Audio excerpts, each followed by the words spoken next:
So God bless and good morning everyone. So by the way, my name is Teacher Alfachi Palomino. So in this morning, I will show you the one technology that invented in 20th century. So this is a laptop. So the brand is Acer. So as we all know that laptop, it is very important for us.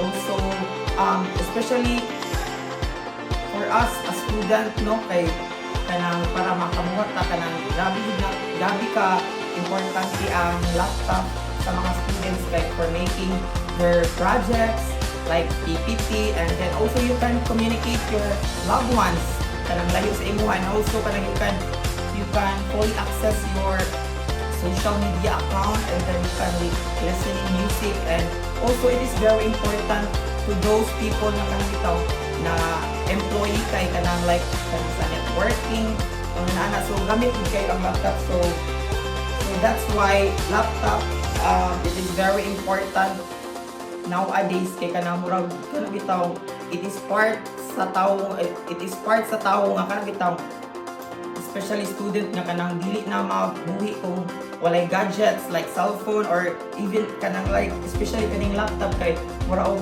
kanang bitaw part na siya sa imong daily routine sa every month pag school kailangan naagi kay laptop kay para naipabuhat ang instructors or mga teachers kay kanang maka-create ka, makabuhat ka, and then maorat to. That's all. Thank you. So, and also laptop, everyone, it is very flexible, no? Kay unlike sa computer nga, dili siya pwedeng madala-dala, while laptop is you can carry, madala mo siya anywhere, kung asa kumadto sa school, restaurant, or park. So, pwede mo siya mabitbit, and then pwede siya nimo ma-charge. Unlike sa computer, di siya mo function kung wala nakasaksak, no? So, that's why laptop, it is very important sa atuang generation karon, no? Kay kanang grabe gid niya kanang itong kagamit niya kanang in terms of kanang like online or like for example sa tua as student kay kanang sit A sit B man ta. So sit A is face to face, and then sit B is kanang virtual. So we can use laptop to communicate our instructors, our classmates. So naay mga naalito mag-create ta og.